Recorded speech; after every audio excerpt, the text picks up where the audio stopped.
আমাদের আইনশৃঙ্খলা বাহিনী এমন হতে হবে তাদের হাতে সোপর্দ করলে আমরা নিশ্চিন্ত থাকবে তার একটা বিহিত হবে। এমনগুলো আমরা হাতে দিয়ে দিলাম, 2টা টাকা নিয়ে আবার ছেড়ে দিল, এটা যেন আবার না হয়। তা আমাদের সেই আস্থাটা আমাদেরকে আনতে হবে। কাজে আইনশৃঙ্খলাটা এখন আমাদের প্রথম কাজ।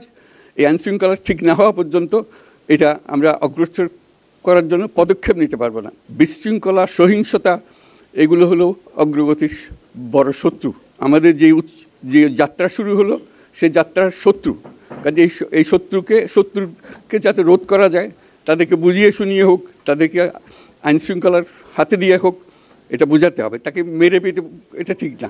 আইনশৃঙ্খলা নিজের হাতে ঠিক না, তাকে আমাদের এর মধ্যে আমরা শুনলাম, আসার পথে শুনে আসছি যে এখানে আইনশৃঙ্খলার ব্যাঘাত হচ্ছে, মানুষকে আক্রমণ করছে, ঘরবাড়ি জ্বালিয়ে দিচ্ছে, সম্পদ জ্বালিয়ে নষ্ট করছে, চুরি করছে, নিয়ে যাচ্ছে, অফিস আদালতে আক্রমণ করছে, সংখ্যালঘুদের উপর আক্রমণ করছে, হিন্দু, বৌদ্ধ, খ্রিস্টান, আহমদিয়া সবার উপর আক্রমণ করছে। এগুলো হলো ষড়যন্ত্রের অংশ। এগুলো আমাদের বিষয় না।